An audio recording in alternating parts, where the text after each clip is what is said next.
Sabda TV. Assalamualaikum warahmatullahi wabarakatuh. Waalaikumsalam warahmatullahi wabarakatuh. Alhamdulillah, salatu wassalamu ala rasulillah wa alihi wa sahbihi wa man ittaba bihuda wa ba'd.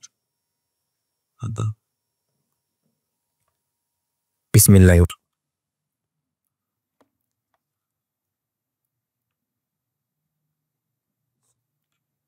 Bismillahirrahmanirrahim. Aba wa umat, insya Allah hari ini kita membahas bab baru, yaitu bab 3 terkait gharar harta haram, halaman 250. Gharar harta haram. Definisi gharar. Gharar berasal dari bahasa Arab yang berarti risiko, tipuan, dan menjatuhkan diri atau harta ke jurang kebinasaan. Menurut istilah para ahli fikih, gharar berarti jual beli yang tidak jelas kesudahannya. Saya ulangi, jual beli yang tidak jelas kesudahannya. Sebagian ulama mendefinisikannya dengan jual beli yang konsekuensinya antara ada dan tidak. Saya ulang lagi, jual beli yang konsekuensinya antara ada dan tidak.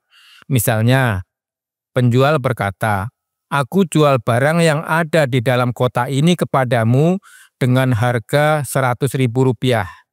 Penjual tidak menjelaskan isi kotak dan pembeli pun tidak tahu fisik barang yang berada di dalam kotak. Akad di atas mengandung unsur untung rugi atau spekulasi.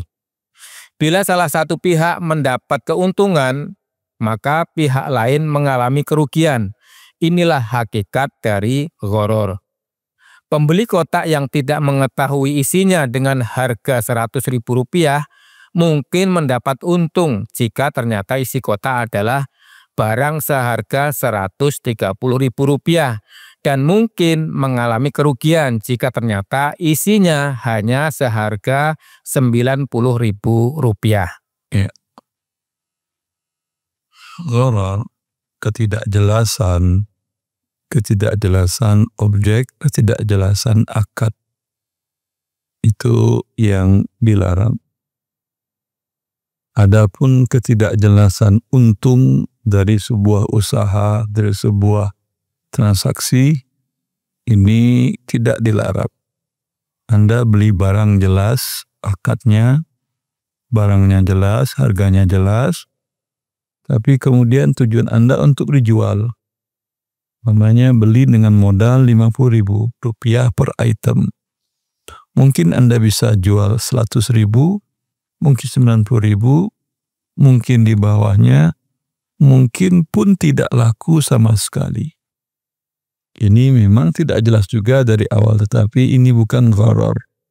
Gharar itu ketidakjelasan barang atau harga atau akad. Tapi gharar ini dalam syariat tidak mutlak diharamkan. Beda dengan riba. Ada yang masih ditolerir kalau ghararnya sedikit. Ghararnya sedikit. Karena tidak semua orang bisa menjelaskan dengan rinci pun tidak bisa Anda paham dengan baik. Kalau Anda umpamanya beli smartphone, smartphone-nya jelas, tapi isinya apa Anda bisa paham? Anda bisa paham? Orang-orang yang sekolah teknik aja mungkin yang paham.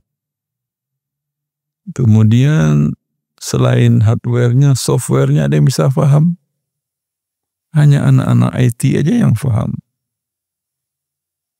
Berarti gharar, iya gharar, tetapi ini tidak dilarang secara mutlak. Gitu juga Anda beli rumah. Rumah sudah jadi, Anda tinggal nempatin. Tahu Anda ini dindingnya batu apa? Bata merah, bata apalagi jenis bata? Hebel, apalagi jenis yang lain? Hebel itu seperti apa? Bata yang tapi yang gede ini. Gini ada bolong-bolongnya itu, tengah-tengahnya hebel. Atau bata merah yang biasa. Merah pun ada varietas lain kan, ada yang merahnya yang licin, siapa namanya? Biasanya itu tidak diplester biasanya, karena sudah bagus batanya. Dan seterusnya. Belum lagi ini apa namanya? Adukan campuran semennya 1 banding berapa semen dengan pasir. Biasanya berapa? 1 banding 3, 1 kubik semen 3 pasir, atau 1 banding 2, 1 banding 4, atau 1 banding 5. Kan nggak tahu Anda kan ya. Sah membeli rumah ini sah. Anda tidak perlu ngerti, tapi Anda lihat retak apa tidak, bolong-bolong, rumah miring atau tidak rumahnya. Alhamdulillah rumahnya tidak miring, dindingnya pun tidak retak-retak. Ya, masalah Anda tidak tahu komposisi seperti apa, insya Allah tidak ada masalah. Karena pun kalau Anda diberitahu pun Anda nggak paham juga. Ya. Seperti itu. Maka gharar tidak mutlak haram. Itu dalam objek barang. Objek uang juga begitu. Dalam umpamanya nanti kasus bisa jadi Anda kalau naik angkot dari Kampung Rambutan, turunnya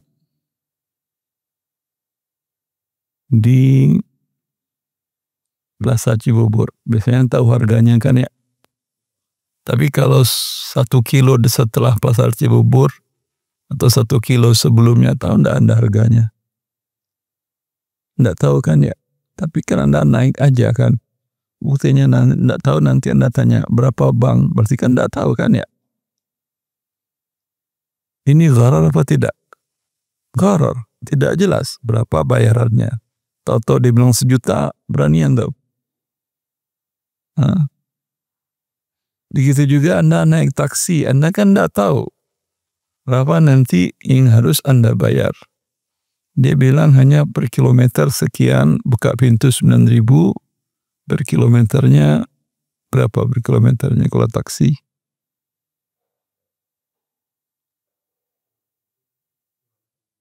$16.000-an, kemahalan Anda. 9.000. 9.000 pintu, buka pintu bukan Per kilo. Per kilonya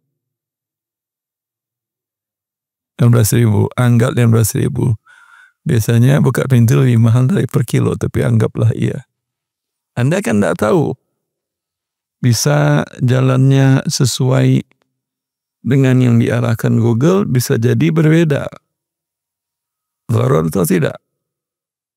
Gharar. Tapi ini gharar yang dimaafkan. Begitu juga kalau Anda itu kan yang pakai Argo, Ustaz. Kalau nggak pakai Argo, fix. Iya. Kalau harus muter dulu karena macet, yang rugi siapa? Taksi online-nya kan ya. Kalau pas seperti perkiraan, iya. Itu ghararnya kecil. Tapi ketika harus mutar, ya, karena alhamdulillah di Jakarta itu dinamis. Saat Anda transaksi, rutenya ini. 10 menit setelah itu berubah lagi rutenya. Setelah itu berubah lagi. Alhamdulillah itu nikmat Allah berubah-ubah. Ya. Itu gharar. Tapi gharar yang dimaafkan. Sama juga nanti Anda masuk makan di warung Padang yang dihidang atau di warteg. Makan pakai apa bang? Nasi, sayur, lauk ini itu segala macam. Ya, makan dulu apa bayar dulu? makan dulu. Gharar apa tidak ini? Anda tahu nggak harganya? Enggak, apalagi di warung Padang yang dihidang banyak macam jenisnya. Enggak ada angka ini satu terong satu potong 500 rupiah, nggak ada. Ini kuah 1 sendok 250 rupiah, tidak ada. Ya, tahu-tahu dia ngitung bayar 95.000 rupiah. Gharar apa tidak? Kalau mutlak haram itu nggak bisa hidup. Di rumah nggak bisa, makan warteg pun nggak bisa, warung Padang pun nggak bisa. Ya, kecuali Anda bilang, Bang, saya ini udah dihidang, saya mau ambil ini setengah, ini seperempat nih, berapa harganya? Saya nggak berani menyentuh, nggak berani makan. Udah makan dulu aja Pak. Nggak, saya nggak mau, nggak, saya gharar, saya nggak mau. Kalau gitu jangan yang dihidang. Anda diri itu bilang, Pak, pakai ini, pakai kuahnya ini, pakai lauknya ini, berapa Pak? Bayar dulu. Itu baru tidak gharar. Tapi kan capek hidup antum begitu. Baik. Lanjut. Hubungan gharar dengan qimar atau perjudian. Qimar yaitu transaksi yang dilakukan oleh dua belah pihak untuk pemilikan suatu barang atau jasa yang menguntungkan satu pihak dan merugikan pihak lain dengan cara mengaitkan transaksi tersebut dengan hal-hal yang tidak jelas kesudahannya, seperti suatu aksi atau peristiwa. Dari definisi di atas dapat dipahami bahwa qimar hampir sama dengan gharar, karena asasnya juga ketidakjelasan yang berkemungkinan mendatangkan kerugian atau keuntungan. Hanya saja perbedaan antara keduanya bahwa qimar biasa terjadi pada permainan atau perlombaan, sedangkan gharar terjadi pada akad jual beli. Di antara bentuk qimar yaitu pertama, dua orang atau lebih melakukan sebuah permainan dan masing-masing mengeluarkan sejumlah uang dengan syarat yang keluar sebagai pemenang dari permainan tersebut mengambil seluruh uang. Yang kedua, dua orang atau lebih melakukan taruhan dengan mengatakan jika yang keluar sebagai pemenang pertandingan sepak bola ini adalah kesebelasan yang saya unggulkan, maka Anda harus membayar uang sekian, dan jika sebaliknya maka saya bayar uang kepada Anda sekian. Ya, ini qimar. Dia ada persamaannya antara qimar dengan gharar, sama-sama tidak jelas akhirnya. Cuman kalau gharar adalah berhubungan dengan jual beli. Kalau qimar atau judi, dia berhubungan dengan sebuah aksi. Dua-duanya haram, iya. Kalau judi mutlak haram, kalau gharar tidak mutlak. Nanti ada batasan kapan gharar dibolehkan. Lanjut. Berikutnya adalah hubungan gharar dengan maisir. Gharar adalah salah satu bentuk maisir karena maisir terbagi dua, yaitu yang pertama, maisir yang diharamkan karena mengandung unsur qimar seperti contoh di atas. Ini berarti maisir semakna dengan gharar. Yang kedua, permainan yang diharamkan sekalipun tidak disertai pembayaran uang juga termasuk maisir.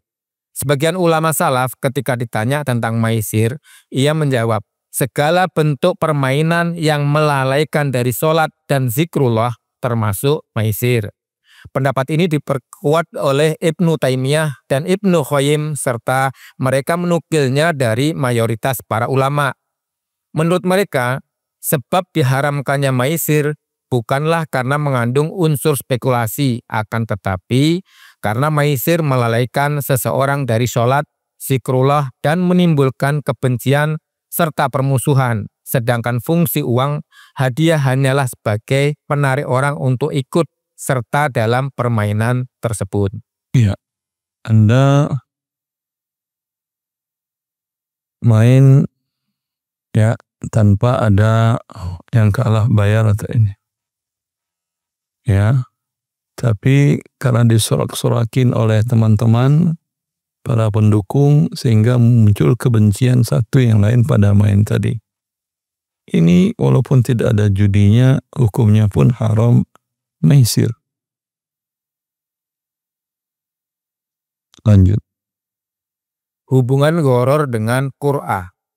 Qur'ah yaitu suatu cara untuk membedakan. Qur'ah artinya undi, mengundi. Ya, itu juga ada unsur spekulasinya. Tapi apakah apa persamaan dan perbedaan qur'ah undian dengan gharar? Lanjut. Qur'ah yaitu suatu cara untuk membedakan antara orang-orang yang berhak, namun orangnya tidak jelas. Maka untuk menentukan siapa yang berhak dilakukan undian. Qur'ah atau mengundi dalam hal ini dibolehkan berdasarkan dalil-dalil berikut. 1. Aisyah radhiyallahu anha meriwayatkan bahwa Rasulullah Shallallahu alaihi wasallam bila hendak melakukan perjalanan jauh mengundi di antara para istrinya. Siapa yang memenangkan undian berhak ikut bersama Nabi. Hadis riwayat Bukhari dan Muslim. Yang kedua diriwayatkan oleh Abu Hurairah bahwa Nabi Shallallahu alaihi wasallam bersabda yang artinya, seandainya umat Islam tahu keutamaan mengumandangkan azan dan keutamaan shaf pertama sholat berjamaah, lalu mereka tidak mendapatkan posisi tersebut melainkan dengan cara mengundi, sungguh mereka akan melakukan undian. Hadis riwayat Bukhari dan Muslim. Dua hadis di atas menjelaskan bahwa melakukan undian untuk menentukan siapa yang lebih berhak di antara orang-orang yang berhak hukumnya boleh. Adapun undian yang dilarang yaitu undian yang dilakukan untuk menghilangkan kepemilikan seseorang atas suatu barang dengan cara undian. Misalnya A dan B masing-masing mengeluarkan uang sebanyak 100.000. Lalu mereka melakukan undian dengan cara melempar uang logam ke atas. Bila yang keluar adalah bagian A, ia mengambil uang yang terkumpul sebanyak 200.000 dan sebaliknya. Undian seperti ini termasuk bai gharar dan bagian dari perjudian. Jadi undian hanyalah sekedar sarana. Bila digunakan untuk menentukan orang yang berhak di antara orang-orang yang berhak, maka hukumnya boleh. Tapi bila digunakan untuk mengambil hak orang lain atas sesuatu barang miliknya, maka hukumnya haram. Ya, berarti undian tidak mutlak haram. Bisa jadi undian boleh. Seperti ucapan Nabi SAW, juga firman Allah, fastahamu fakana minal mudhadhin. Mereka mengundi dan beliau yang harus dibuang. Nabi apa ini? Nabi Yunus alaihissalam. Ya, ketika Nabi Yunus meninggalkan negeri umatnya sebelum ada perintah dari Allah Azza wa Jalla. Karena dia sudah lama berdakwahi dan umatnya tidak ada yang mau ikut. Beliau meninggalkan umat tersebut, dikhawatirkan azab akan turun sebelum perintah turun. Akhirnya beliau naik kapal dan kapal kemudian ingin meninggalkan ke daerah lain dan kapal tersebut dilamun ombak, diterjang ombak, sehingga yang harus dilakukan adalah mengurangi beban, dibuang semua barang-barang. Masih juga kondisinya berbahaya. Maka akhirnya nakhoda, kapten kapal, memutuskan harus ada orang yang dibuang. Barang sudah habis dibuang, sekarang orang. Kira-kira siapa yang boleh dibuang? Ya tidak ada lah. Ya, agar semuanya selamat, yang dibuang caranya diundi. Semuanya berhak hidup. Maka diundi. Undian pertama keluar nama Nabi Yunus. Orang-orang tidak setuju karena kelihatan dari wajah beliau, kalau bahasa orang lain auranya, bukan orang jahat. Orang baik, orang soleh itu kelihatan dari wajahnya. Ya. Pada tidak setuju, diundi lagi, keluar namanya lagi. Diundi lagi ketiga, keluar namanya lagi, lalu Nabi Yunus sendiri melemparkan tubuhnya ke laut. Ya. Ini berarti proses undian dilakukan Nabi. Kalau itu haram, tidak boleh Nabi melakukan undian. Dan undian pun dilakukan oleh Nabi Muhammad sallallahu alaihi wasallam kepada istri-istrinya.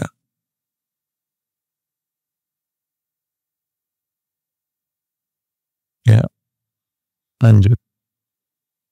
Berikutnya, hubungan gharar dengan mukhatarah. Mukhatarah lebih umum daripada gharar. Mukhatarah terbagi dua. Mukhatarah itu spekulasi.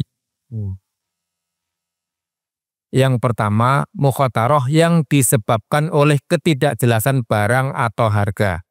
Mukhatarah jenis ini termasuk qimar dan gharar. Yang kedua, mukhatarah yang disebabkan oleh karena pelaku akad belum dapat memastikan keuntungan dari akad niaga yang mereka lakukan. Akan tetapi barang dan harganya jelas. Yang tidak jelas apakah akad niaga ini akan mendatangkan keuntungan besar atau sebaliknya.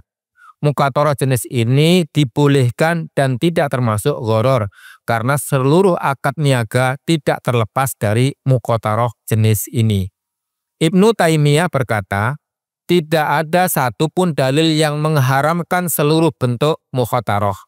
Bahkan sebaliknya, Allah dan Rasul-Nya tidak mengharamkan seluruh bentuk mukhatarah yang pelaku akad masuk ke dalam area untung dan rugi.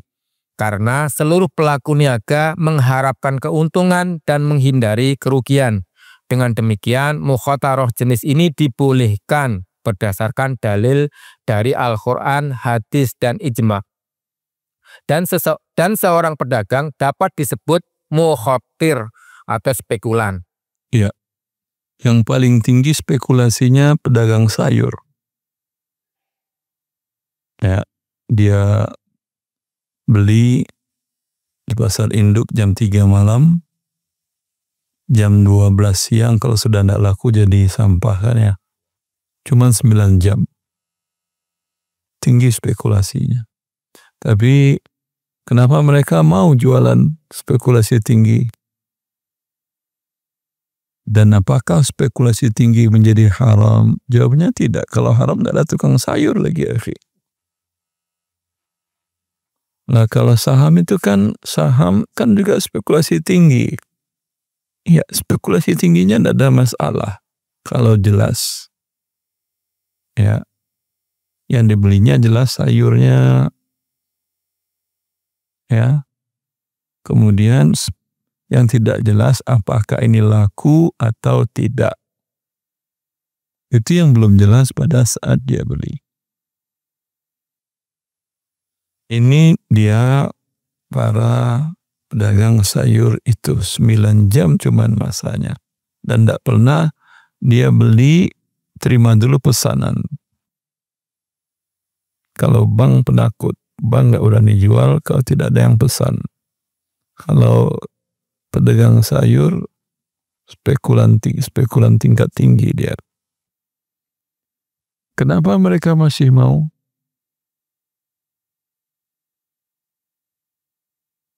Karena spekulasi tinggi, untungnya tinggi biasanya. Berapa keuntungan pedagang sayur? Kalau modal 1.000 rupiah, dijualnya berarti 200%. Berarti 4.000. 2 kali lipat. 100.000 dijualnya 300.000. 1.000 dijual 3.000. Berarti berapa persen? 200% itu? Ya. Hah? Kok 200%?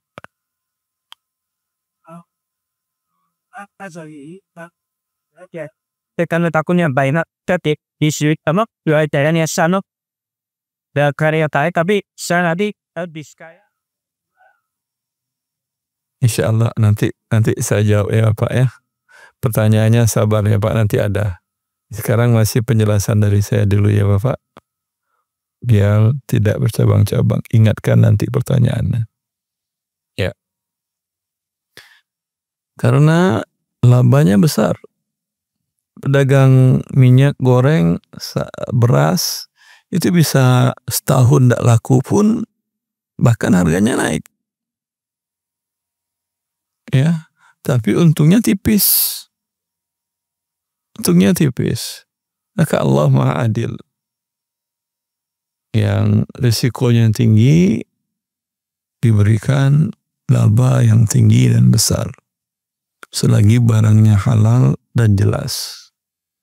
Berarti transaksi jual beli saham boleh, tidak ada masalah. Kalau emitennya perusahaannya halal, dia naik turunnya tinggi Ustaz. Ya baguslah.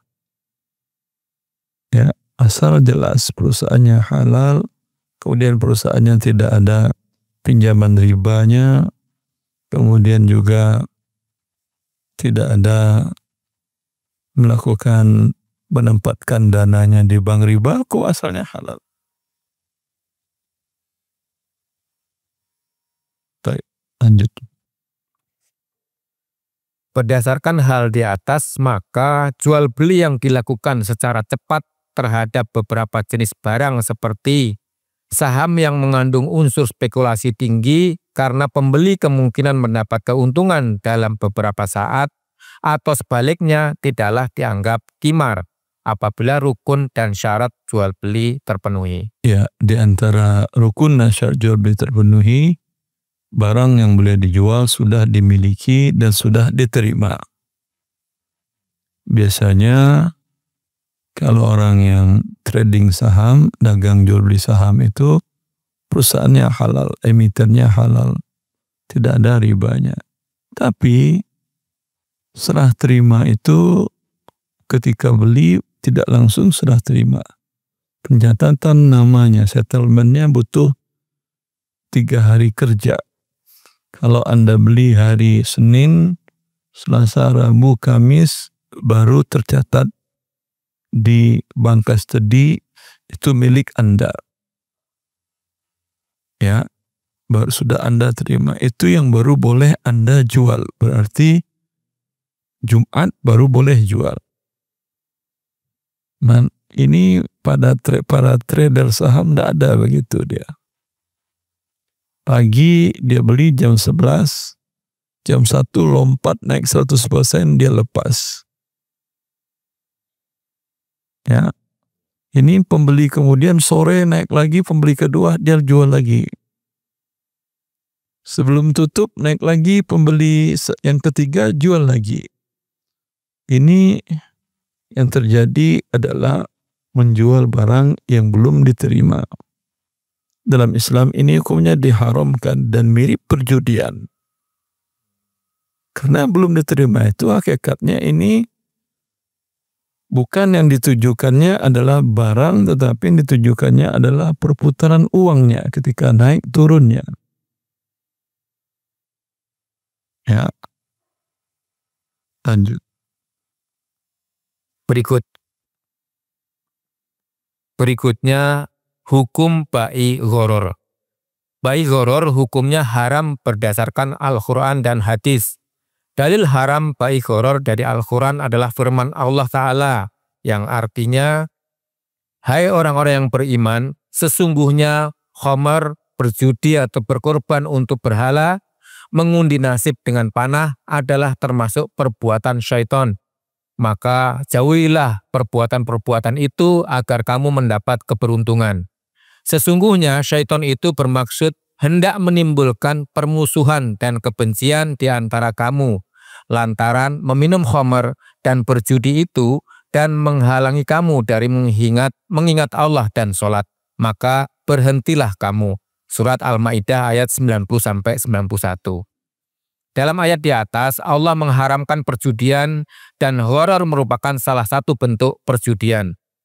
Hukum haram tersebut dapat ditarik dari khora'in berikut ini. 1. Allah mensifatinya dengan rijs yang berarti kotoran manusia, bau busuk dan menjijikkan. Yang kedua, judi adalah perbuatan syaitan, maka orang yang melakukan judi sesungguhnya dia sedang berusaha untuk menjadi sosok makhluk terkutuk tersebut. Yang ketiga, perintah Allah untuk berhenti melakukannya dan menjanjikan keuntungan serta kebahagiaan dunia dan akhirat bagi yang berhenti melaksanakannya. Yang keempat, setelah Allah jelaskan hakikat perjudian, Allah terangkan lagi niat busuk setan di balik perjudian itu, yaitu yang pertama, merusak ukhuwah di antara muslim dengan timbulnya permusuhan dan kebencian sesama mereka lantaran perjudian. Hal ini suatu saat akan menghilangkan iman dari dada mereka, karena seseorang belum memiliki keimanan yang sempurna sebelum saling mencintai dan berukhuwah karena Allah. Yang kedua, karena syaitan untuk melupakan seorang hamba dari zikrullah dan sholat, padahal ini adalah inti kekuatan, kelezatan, dan kebahagiaan rohani dan jasmani. Satu saja dari qarain di atas cukup. Qarain itu indikator ya. Salah satu dari qarain di atas cukup untuk menjadi alasan mengapa judi atau gharar diharamkan, apalagi bila semuanya berkumpul dalam sebuah transaksi.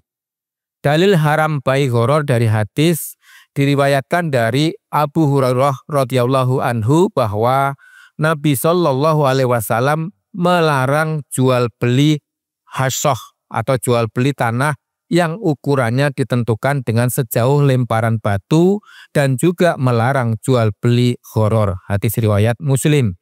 Dan karena hukum bai gharar haram, maka perpindahan barang dan uang ke tangan pihak lainnya tidak sah.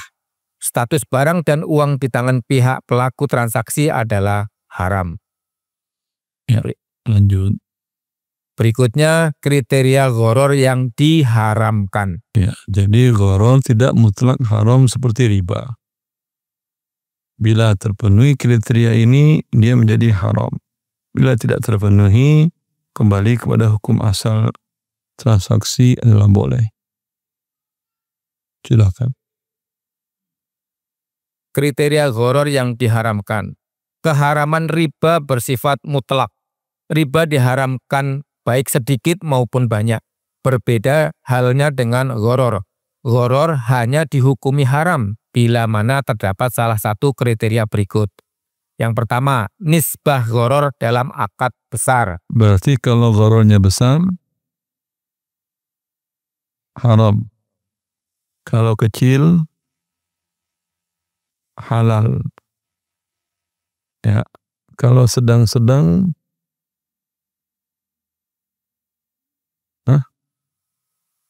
tidak bisa Anda sedang-sedang. Subhat. Ya. Lanjut. Yang pertama, nisbah gharar dalam akad besar. Jika nisbah gharar sedikit, maka tidak mempengaruhi keabsahan akad, seperti pembeli mobil yang tidak mengetahui bagian dalam mesin atau pembeli saham yang tidak mengetahui rincian aset perusahaan, atau pembeli kebun yang tidak mengetahui jumlah pasti hasil panen per tahunnya. Tidaklah merusak akad yang dilangsungkan. Ya. Ini gharar yang dimaafkan. Lanjut. Ibnu Qayyim berkata, gharar dalam jumlah sedikit atau tidak mungkin dihindari tidak mempengaruhi keabsahan akad. Berbeda halnya gharar dengan nisbah besar atau gharar yang mungkin dihindari. Al-Kharafi berkata, gharar dalam bai ada 3 macam. Gharar yang nisbahnya dalam akad relatif besar, maka gharar ini membatalkan keabsahan akad, seperti menjual burung di angkasa. Gharar yang nisbahnya dalam akad relatif kecil maka tidak membatalkan akad dan hukumnya mubah, seperti ketidakjelasan pondasi rumah atau ketidakjelasan jenis benang kamis yang dibeli. Gharar yang nisbahnya dalam akad pertengahan hukumnya diperselisihkan oleh para ulama, apakah boleh atau tidak. Ya. Gharar yang kecil seperti umpamanya jenis benang gamis Anda, pakaian Anda. Ini benangnya benang wool atau katun atau sutra atau apa. Ada yang lain sintetis dan lainnya. Tidak ada masalah. Walau tidak Anda pahami jenis benangnya. Lanjut. Al-Baji berkata, gharar dalam jumlah besar, yaitu rasionya dalam akad terlalu besar, sehingga orang mengatakan bahwa jual beli ini adalah jual beli gharar. Ya, kembali kita kepada kasus makan warteg, makan padang tadi. Itu ketidakjelasan harganya besar apa kecil?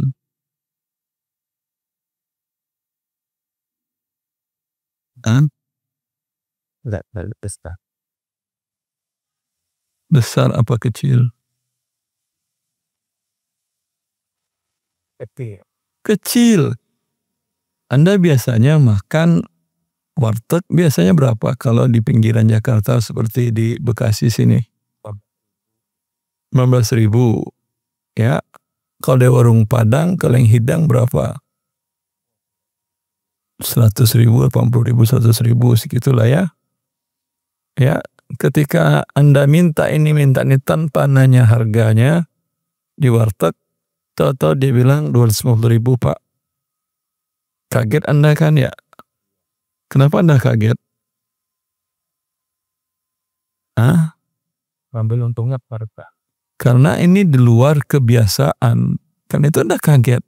Kalau biasa aja tinggal Anda bayar kan ya. Tentu Anda akan ngomong, yang benar Pak, Bu. Kemarin saya makan di warteg perumahan seberang sini, gak ada 250.000, hanya 30.000 rupiah. Jenis yang sama. Sambalnya aja, yang ini agak pedas, yang itu pas-pas biasa aja. Apakah harga sambal pedas naik harganya 220.000? Tentu enggak. Ya, ini berarti Anda sudah tahu nggak harga pasarnya berarti? Sudah. Ya, ini memang rinciannya Anda tidak paham, tapi secara garis besarnya Anda jelas. Berarti gharanya besar apa kecil? Kecil. Kalau Anda makan warteg, tapi tempatnya anggap Burjul Khalifah, di lantai 99 ada warteg. Berani Anda makan tanpa nanya dulu? Nanya dulu kan ya? Ya siapa tahu nanti ada antum kenapa ketawa juga. Kalau pengunjungnya orang Indonesia banyak, warteg akan ada di situ nanti. Ya. Sama aja umpamanya kalau toiletnya berbayar. Di lantai 99. Saya pernah sholat di lantai 99 di Kingdom di Kota Riyadh. Tapi gratis. Sholatnya itu masjid tertinggi di dunia. Nama masjidnya Masjid Malik Abdullah. Waktu itu Raja Abdullah yang jadi raja, yang punya kingdom itu Pangeran Walid bin Talal, salah seorang pengusaha besar di dunia, masuk 100 pengusaha kaya di dunia. Bentuknya lurus, atasnya bolong, di bawahnya seperti itu. Dia buat itu setelah terjadi 11 September dua gedung di Amerika ditabrak pesawat, dia buat gedung ada bisa pesawat lewat, jadi kalau nabrak nggak kena. Ya, seperti itu. Di lantai 99-nya ada masjid. Silahkan sholat di situ. Itu masjid tertinggi di dunia. Tapi kalau Anda naik Saudi Airlines itu 3.000 kaki kan ya, 10.000 kilo, 10 kilometer kan ya dari permukaan laut. Berapa lantai itu? Ya. Bisa 500 lantai itu. Sholat Anda di situ, berarti lebih tinggi lagi Anda. Kalau antum umroh atau haji menggunakan pesawat Saudi Airlines, itu ada musola khusus. Di belakang ada musola, bisa sholat 2 shaf. Dikhususkannya. Jangan lewati kesempatan itu. Kapan lagi antum mau sholat tempat tertinggi di dunia? Dekat dengan Allah Jalla fi'ula. Iya kan? Beda 3 kilometer. Subhanallah. Dan memang begitu ya ikhwan. Bila kita berada di suatu tempat yang sepertinya di situ jarang orang beribadah kepada Allah, lakukan sholat. Nabi Yunus alaihi salam ketika beliau dalam perut ikan, itu tempat yang paling rendah di permukaan bumi. Iya atau tidak? Biasanya kalau ikan paus itu dia di dasar, bisa dia lautan yang cetek, yang dangkal. Enggak, dia lautan yang dalam. Situ dia bisa, karena postur tubuhnya besar. Panjangnya bisa 30 meter. Bobotnya bisa puluhan ton. Ya.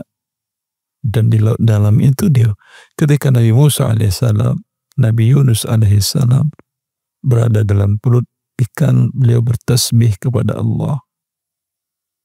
La ilaha illa ant, subhanaka inni kuntu minal zalimin.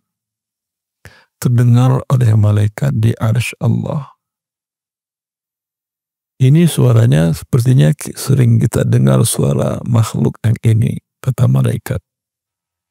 Jadi berarti setiap kita bertasbih, mengagungkan Allah, suara kita itu akan terdengar di arsy Allah. Para malaikat akan mendengarnya. Semakin banyak Anda bertasbih, membaca kitab Allah, mengucapkan hal-hal yang baik, Anda akan tersohor di arsy Allah. Tersohor di bumi nggak ada gunanya. Tapi di arsy Allah, di hadapan Allah, para malaikat yang suci, ini sebuah kemuliaan.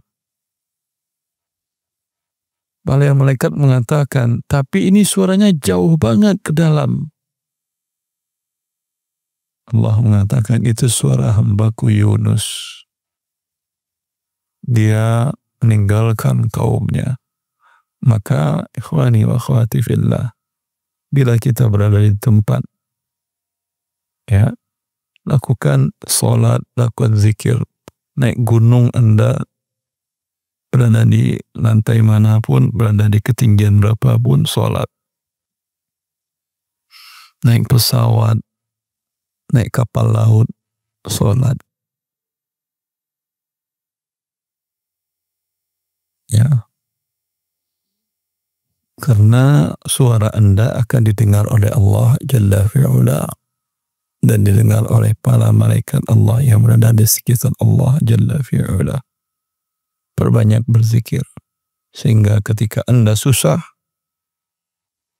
ketika Anda sering berzikir, meminta kepada Allah, berdoa, itu akan kedengaran. Nanti banyak yang bersyafaat, kasihan ya Allah, itu hambamu yang itu sudah sering. Seperti Anda ketika ada anak yang menangis, merintih, kakak, abang, adik, bahkan mertua pun ikut marahi Anda kan ya. Kamu punya anak kayak robot aja, gak punya perasaan, anak nangis dari tadi, kata mertua. Makanya subhanallah, istri saya itu paling gak mau kalau diajak ke rumah orang tua saya. Dulu waktu anak-anak kecil. Karena namanya kakek, sedikit anak nangis, mereka langsung gerak. Istri anak jadi gak nyaman dan takut dimarahin mertua. Maka gak pernah mau lama-lama waktu anak masih kecil. Ya. Ketika suara Anda, doa Anda selalu Anda lantunkan, didengar di langit, banyak para malaikat yang akan minta syafaat untuk dikabulkan. Selalulah berzikir, berdoa, meminta kepada Allah Jalla fi'ula agar kita dimasukkan ke Firdausil A'la. Mungkin amalan kita tidak cukup, tapi para makhluk Allah di langit memberikan syafaat. Maka bila Allah tuliskan Anda adalah penghuni surga Firdaus yang paling tinggi, itulah kebahagiaan yang hakiki. Lanjut. Berikutnya, kriteria keharaman ghoror yang kedua. Keberadaan ghoror dalam akad mendasar. Jika ghoror dalam akad hanya sebagai pengikut, maka tidak merusak keabsahan akad. Dengan demikian, menjual binatang ternak yang bunting, menjual binatang ternak yang menyusui, dan menjual sebagian buah yang belum matang dalam satu pohon, hukumnya dibolehkan. Walaupun janin, susu, dan sebagian buah tersebut tidak jelas, karena keberadaannya dalam akad hanya sebagai pengikut dan bukan tujuan dari akad jual beli. Nabi SAW bersabda yang artinya, siapa yang menjual kebun kurma setelah dikawinkan, maka buahnya adalah milik penjual, kecuali pembeli mensyaratkan buah itu untuknya. Hadis riwayat Bukhari dan Muslim. Dalam hadis ini, Nabi SAW tidak mensyaratkan sahnya jual beli kebun bila buah di pohon telah matang. Padahal Nabi SAW melarang menjual buah di pohon dalam sebuah kebun sebelum buah itu menjadi matang atau tua. Ibnu Umar radhiyallahu anhuma meriwayatkan yang artinya Nabi melarang menjual buah di pohon dalam sebuah kebun sebelum buah itu matang atau tua. Beliau melarang penjual dan pembeli untuk melakukannya. Hadis riwayat Bukhari dan Muslim. Hal ini dikarenakan status buah di pohon kurma hanya sebagai pengikut. Adapun tujuan objek jual beli adalah pohon kurma dan bukan buahnya. Ibnu Qudamah berkata, ghoror yang terdapat pada akad yang statusnya sebagai pengikut dibolehkan, seperti menjual kambing yang sedang menyusui atau menjual susu di dalam kantung susu hewan mengandung ghoror. Akan tetapi dibolehkan karena statusnya hanyalah sebagai pengikut dalam transaksi. Hewan ternak bunting atau menjual janin di dalam perut induknya mengandung ghoror. Akan tetapi dibolehkan karena statusnya hanya sebagai pengikut dalam transaksi. Seterusnya dan tidak boleh bila menjual terpisah seperti menjual janin hewan ternak saja yang berada dalam perut induknya. Ya, jelas ini yang pengikut boleh. Asuransi mengandung judi dan riba. Tapi kalau Anda beli mobil sudah include asuransinya. Beli tiket pesawat include asuransi. Jasa jalan tol include asuransi jasa raharja. Beli tiket kapal laut include jasa asuransi jasa raharja. Ini tidak ada masalah. Boleh. Ya.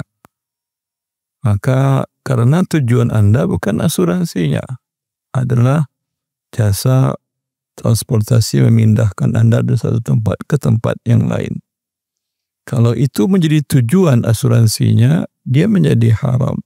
Tapi semenjak kapan orang kalau naik pesawat nanyakan perkiraan kamu pesawatnya akan jatuh mana? Saya mau dapat klaim 300 juta. Ya. Pernah ada orang beli tiket pesawat seperti itu? Enggak ada kan ya.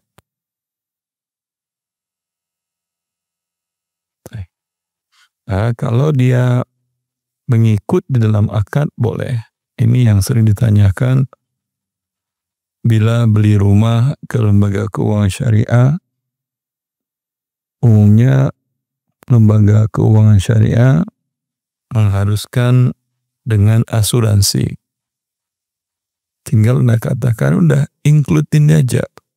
Saya mau beli sudah masuk asuransinya. Tidak ada masalah. Atau kalau Anda ngirim paket, pihak ekspedisi terkadang sebahagian barang harus diasuransikan kan ya. Ya. Seperti kalau Anda ngirim paket ijazah, apalagi barang elektronik, handphone ada asuransinya. Kalau melalui yang jasa pengiriman biasanya ada pilihan pakai asuransi boleh enggak apa-apa. Ada yang enggak bisa pilihan. Kalau tadi surat berharga, ijazah, sertifikat tanah dan rumah, itu enggak mau dia kalau enggak diasuransikan. Pihak ekspedisinya enggak mau karena ini risiko tinggi. Ya. Begitu juga kalau Anda beli handphone baru atau laptop baru pakai ekspedisi pengirimannya, kalau dia tahu itu barang elektronik seperti itu, dia tidak mau kecuali harus ada asuransi. Maka agar Anda tidak berdosa, apa yang Anda katakan? Asuransi jelas haram. Apa yang Anda katakan kepada ekspedisi? Tadi beli tiket gimana? Kan include. Anda bilang udah includein aja. Masuk ini ada berapa? Saya biayanya semuanya. Mau asuransi, mau apa, terserah kamu. Yang penting saya bayar sewa berapa, bayar upahnya berapa. Jelas? Allah barik fikum. Berikutnya, kriteria keharaman doror adalah akad yang mengandung goror bukan termasuk akad yang dibutuhkan orang banyak. Jika suatu akad mengandung goror, tetapi akad tersebut dibutuhkan oleh orang banyak, maka hukumnya sah dan dibolehkan. An-Nawawi berkata, bila akad yang mengandung goror sangat penting, bila dilarang akan sangat menyusahkan kehidupan manusia, maka akadnya dibolehkan. Ibnu Taimiyah berkata, mudorot goror di bawah riba, oleh karena itu diberi rukshoh atau keringanan jika dibutuhkan oleh orang banyak, karena jika diharamkan mudorotnya lebih besar daripada dibolehkan. Dengan demikian dibolehkan menjual barang yang tertimbun dalam tanah seperti wortel, bawang, umbi-umbian dan menjual barang yang dimakan bagian dalamnya seperti semangka, telur dan lain-lain sekalipun terdapat goror, karena kebutuhan orang banyak untuk menjual dengan cara demikian tanpa dibuka terlebih dahulu bagian dalamnya atau dicabut dari tanah. Yang keempat adalah goror. Sebentar. Paham? Anda menjual singkong. Punya kebun singkong 1 hektar. Itu jual singkongnya gimana biasanya? Dicabut, dijual satu persatu? Hah? Antum punya kebun singkong? Berarti antum rekayasa aja semuanya. Enggak begitu.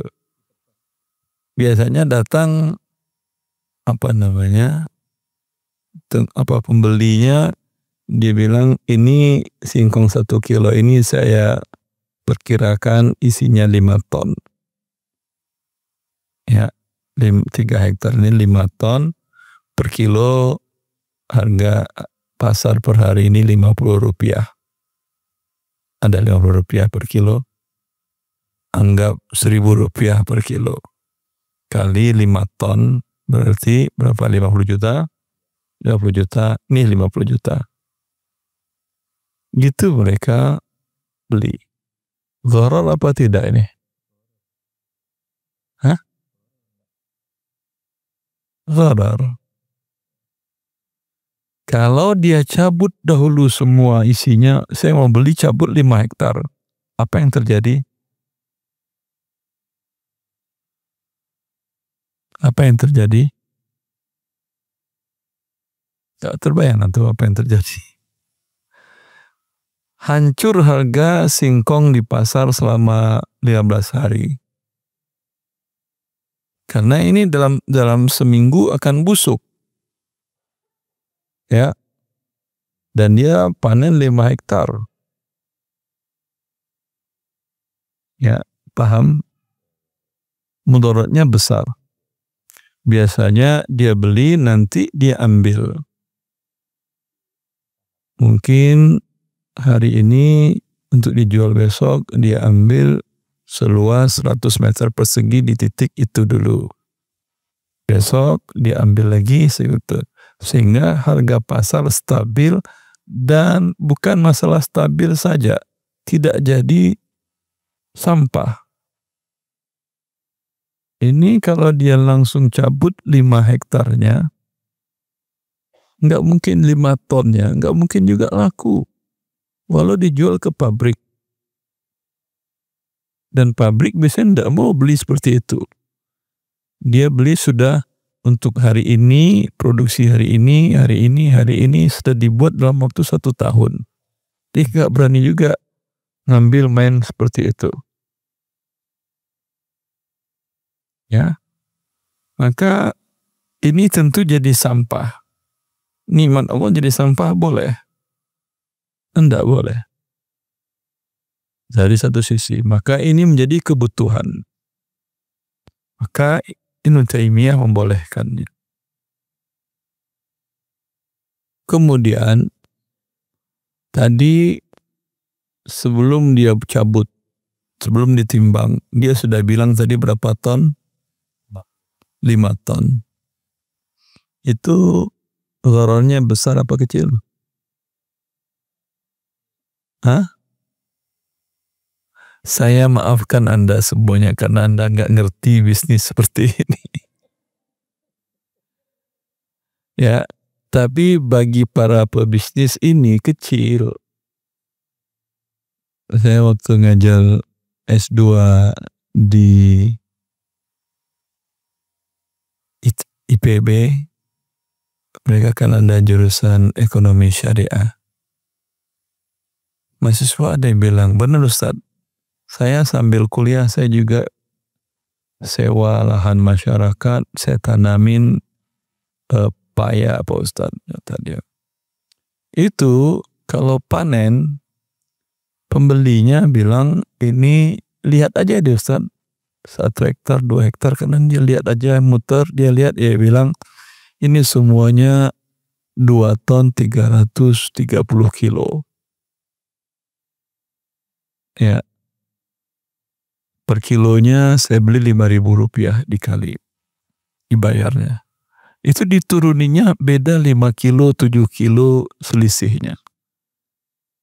Dari 1.000 beda 5 sampai 7 itu besar apa kecil? Alhamdulillah. Sekarang antum ngerti juga. Ya. Pulang-pulang ini gharar, haram kerja kalian semuanya. Enggak. Jelas? Gitu juga nanti masuk ke warung Padang, bilang orang Padang semuanya makan haram. Ke rumah makan gharar. Bagian kelas bawah bilang warteg haram. Nggak jelas harganya. Gharar. Taksi haram. Udah haram semuanya, subhanallah. Naik angkot, naik bus juga harusnya nanya dulu, Bang, saya naik di sini, turun nanti di tiang listrik ke-7 itu Bang, yang ada gardu itu, berapa rupiahnya? Si abangnya mau jawab enggak? Main naik aja antum kan ya. Nanti ketika turun baru bilang berapa bang. Gak pernah antum dilayanin. Kalau nanya dulu ditinggal sama siapa bang. Ya. Gitu juga kalau beli telur. Antum bilang telur itu gharar. Oh ini kan udah saya sinari. Ya ente sinar kan belum tentu isinya bagus di dalam semuanya. Dan kan beda harganya telur yang warnanya apa kuningnya? Omega dengan yang tidak. Dari mana tahu ini omega dan tidak? Harus dibuka dulu apa tidak? Mau dia buka dulu? Terserah kamu lah. Yang penting saya jual sekilo sekian. Saya timbang dulu mau ke buka, saya itu buka. Kalau enggak omega saya bayar enggak? Iya bayar tapi bukan dengan harga omega. Kalau ternyata tidak, tapi bukalah di sini. Mau Anda buka sekilo? Apalagi satu papan Anda buka. Itu berarti harus habis dalam waktu berapa hari. Ya. Maka ini kebutuhan. Dan gharar lebih ringan daripada riba. Dia tidak mutlak diharamkan. Sehingga banyak ulama mengatakan di antara Imam Nawawi, kalau mutlak gharar diharamkan, kita tidak bisa hidup. Tidak bisa kita hidup. Lanjut. Berikutnya adalah gharar terjadi pada akad jual beli. Jika gharar terdapat pada akad hibah atau wasiat, Ya, gharar kalau dijual beli hukumnya haram. Kalau bukan jual beli akadnya, yaitu akad hibah atau akad wasiat. Kalau jual beli ada imbal balik. Anda menyerahkan uang, lawan transaksi menyerahkan barang. Anda menyerahkan barang, lawan transaksi menyerahkan uang. Kalau hibah, Anda hanya menyerahkan uang. Dia tidak ada menyerahkan apa-apa. Anda menyerahkan barang, dia tidak ada menyerahkan apapun. Ini dinamakan akad tabarru'at. Begitu juga wasiat. Penerima wasiat tidak bayar apa-apa dia.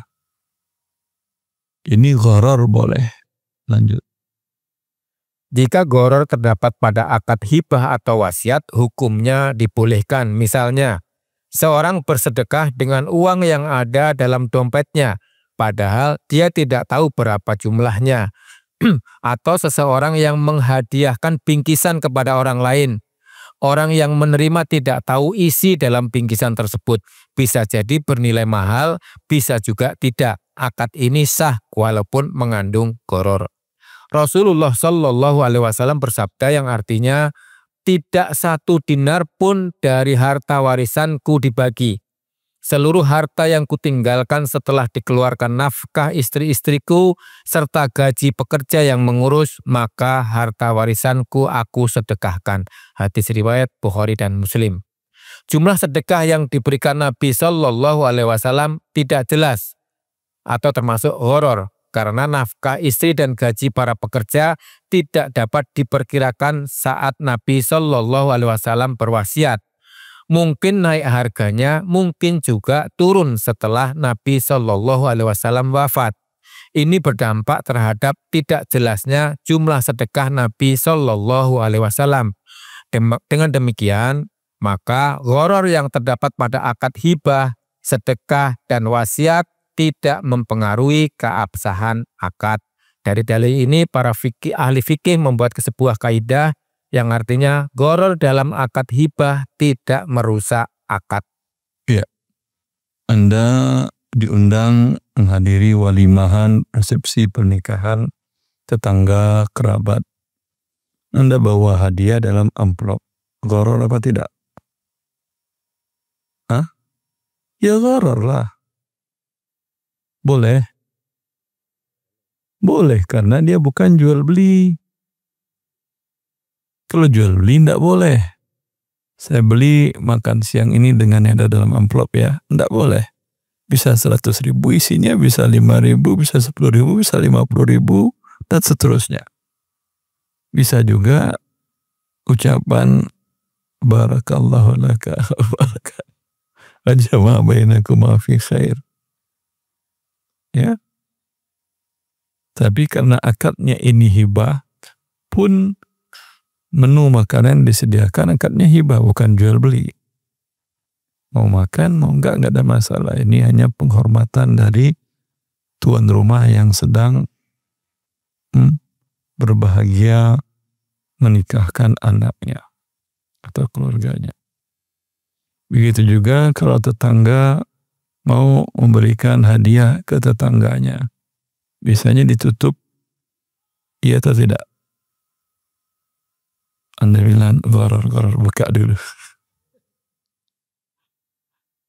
Gak apa-apa. Ini goror dekat hadiah boleh.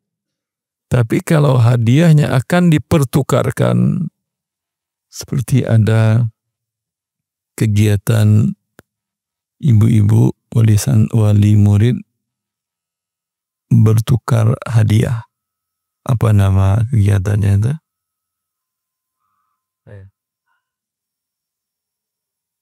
Nama kegiatannya apa?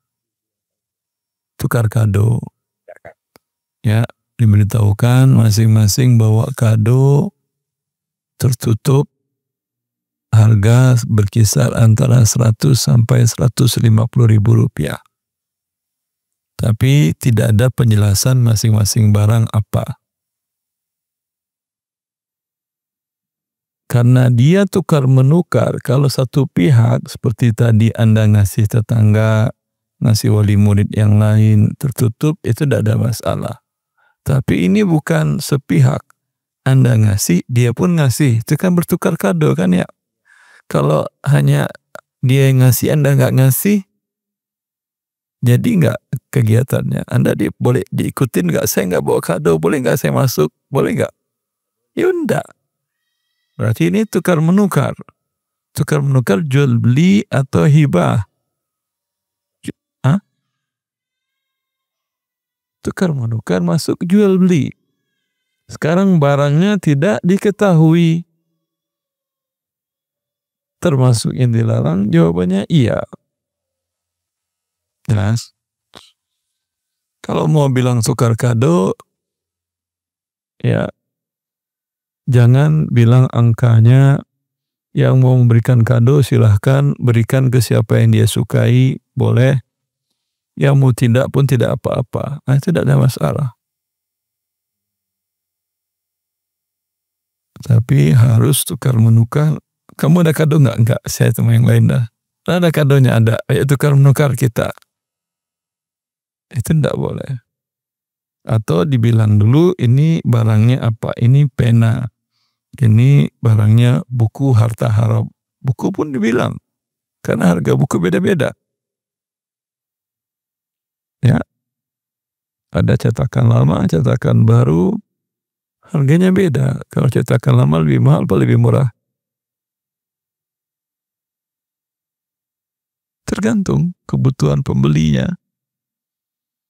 Saya itu dulu waktu di Riyadh itu suka beli kitab cetakan tertentu. Itu mahal. Karena sudah tidak beredar di toko-toko buku. Dia belinya di toko buku bekas. Itu susah nyarinya sebelum ada warnet. Ada profesor saya, dia suka buku, kalau dia suka beli buku bukan ke pameran buku, tapi ke toko-toko yang jual buku-buku tua. Ya, ya, moga-moga dapat manuskrip. Itu luar biasa harganya. Ya, baik. Lanjut. Subbab berikutnya, hikmah pelarangan bai goror. Syariat Islam melarang bai goror karena dalam jenis jual beli ini terdapat beberapa hal yang merugikan. Di antaranya yang pertama, bai goror termasuk memakan harta orang lain dengan cara yang batil. Jika yang terjadi adalah barang objek jual beli yang diinginkannya ternyata jauh di bawah harga pasar, maka pembeli rugi sebanyak selisih harga yang dibeli dan harga pasar. Dan di pihak lain, penjual mengambil keuntungan lebih dari keuntungan yang sepantasnya. Dalam contoh jual barang dalam kotak tanpa diketahui isinya mengandung gharar. Karena bila ternyata pembeli mendapat barang yang harga pasarnya cuma 90.000, padahal ia telah membayar 100.000, maka sesungguhnya penjual telah memakan harta pembeli sebanyak 10.000 secara batil. Tidak ada imbalan dari barang yang dibeli. Sebagaimana diriwayatkan dari Jabir bahwa Nabi Shallallahu Alaihi Wasallam bersabda yang artinya, seandainya engkau jual buah kurma di pohon sebelum cukup tua, lalu terserang hama, tidak halal bagimu mengambil uang pembeliannya, karena engkau mengambil harta saudaramu dengan cara tidak hak atau tanpa imbalan. Hadis riwayat Muslim. Dalam hadis di atas, Nabi Shallallahu Alaihi Wasallam melarang menjual buah di pohon sebelum cukup tua. Karena dalam kondisi muda, buah sangat rentan terserang hama. Hal ini dilarang Nabi Shallallahu Alaihi Wasallam karena mengandung unsur gharar atau spekulasi, di mana pembeli mendapat harga lebih murah di bawah harga matang di pasar dan penjual lebih cepat mendapat uang tunai dan terbebas dari risiko gagal panen. Jika terkena hama atau gagal panen, maka pembeli tidak mendapatkan barang yang diinginkannya serta uang hilang begitu saja. Dan jika panen berhasil, maka ia meraup keuntungan yang besar. Oleh sebab itu, Nabi Shallallahu Alaihi Wasallam melarang jual beli buah di pohon sebelum cukup tua, serta beliau menjelaskan hikmahnya, yaitu jika yang terjadi gagal panen, sesungguhnya penjual mengambil uang pembeli tanpa ada imbalan karena barang yang dibelinya tidak berguna sama sekali. Ya, diharamkan bai' gharar karena salah satu pihak akan memakan harta dengan cara yang batil. Makan harta yang batil itu ngambil uang orang tanpa imbalan. Ya, ini kan jual beli, kenapa ngambil tanpa imbalan? Ya, dalam syariat Islam, bila harta orang, uang orang haram Anda ambil kecuali Anda memberikan imbalan atau dia menghibahkan ke Anda, menghadiahkan ke Anda.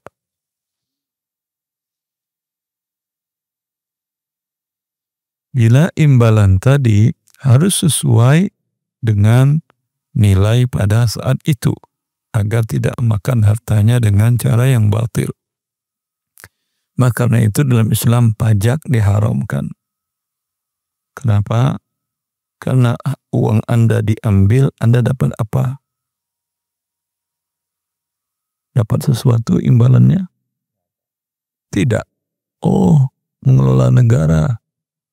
Anda setiap ada urusan ke negara berbayar apa gratis? Hah? Gratis. Sekolah gratis. Berobat gratis. Transportasi umum gratis.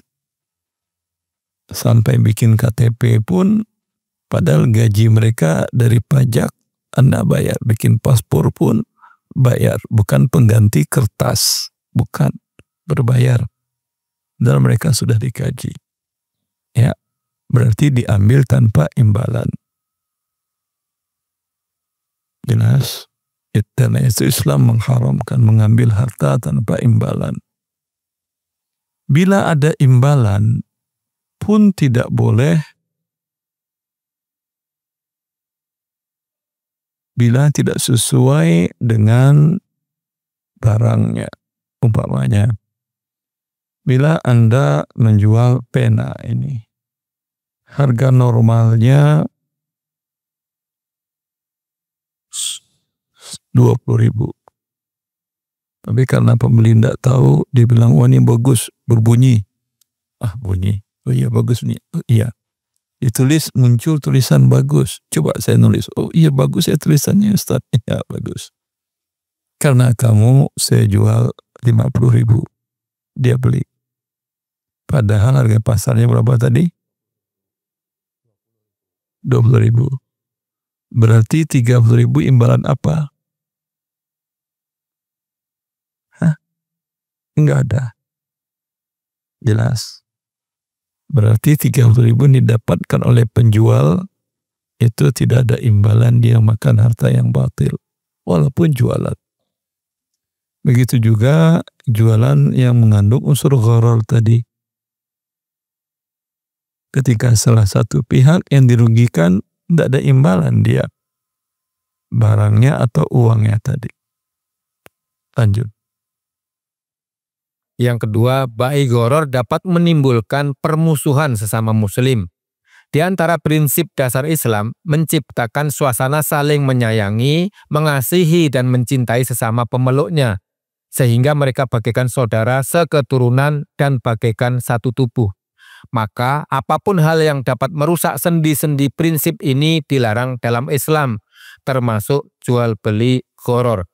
Karena dalam jual beli gharar, jika satu pihak dirugikan dan satu pihak meraup keuntungan besar atas jerih payah orang lain, pastilah pihak yang dirugikan memendam kebencian terhadap pihak kedua. Oleh karena itu, Allah berfirman menjelaskan hikmah diharamkannya maisir dan gharar bagian dari maisir, yang artinya sesungguhnya syaitan itu bermaksud menimbulkan permusuhan dan kebencian di antara kamu lantaran arak dan berjudi itu dan menghalangi kamu dari mengingat Allah dan sholat. Maka berhentilah kamu. Surat Al-Maidah ayat 91. Zaid bin Sabit radhiyallahu anhu meriwayatkan bahwa para sahabat Nabi Shallallahu alaihi wasallam melakukan transaksi jual beli buah kurma di pohon sebelum layak dipanen. Saat buah akan dipanen dan pembeli ingin menyerahkan uang, sering terjadi panen gagal karena hama, sehingga buahnya tidak layak dijual. Tidak jarang terjadi sengketa. Pembeli tidak mau membayar uang dan penjual mendesak pembeli menyerahkan uangnya berdasarkan transaksi yang telah dilakukan sebelumnya. Karena banyaknya sengketa, maka Nabi Shallallahu alaihi wasallam bersabda yang artinya, jika kalian tidak meninggalkan jual beli buah di pohonnya, maka janganlah menjual sebelum buah cukup tua. Hadis riwayat Bukhari. Sa'ad bin Abi Waqqas radhiyallahu anhu meriwayatkan bahwa para sahabat Nabi Shallallahu alaihi wasallam yang memiliki tanah pertanian menyewakan tanahnya kepada para penggarap dengan imbalan hasil panen tanaman yang berada dekat aliran air. Hal ini sering menimbulkan sengketa karena hasil panen yang di dekat aliran air tentu lebih bagus. Lalu mereka menemui Nabi Shallallahu alaihi wasallam meminta keputusan tentang persengketaan tersebut. Maka Nabi Shallallahu alaihi wasallam melarang menyewakan tanah dengan cara tersebut seraya bersabda yang artinya, sewakanlah tanah dengan imbalan uang emas atau uang perak. Hadis riwayat Ahmad dan Nasai. Derajat hadis ini dinyatakan hasan oleh Al-Albani. Dua hadis di atas sangat jelas bahwa kronologi jual beli yang mengandung gharar diharamkan karena menimbulkan sengketa yang berakhir dengan saling bermusuhan dan saling benci. Bentuk gharar dalam jual beli buah sebelum cukup tua telah dijelaskan. Adapun bentuk gharar dalam penyewaan tanah, yaitu pemilik tanah mensyaratkan jatah untuknya yang merupakan imbalan sewa tanah, merupakan tanaman yang tumbuh di sekitar saluran air. Ini jelas berisiko tinggi bagi penggarap, karena terkadang debit air yang melewati saluran sedikit sehingga tidak cukup untuk mengairi seluruh tanaman.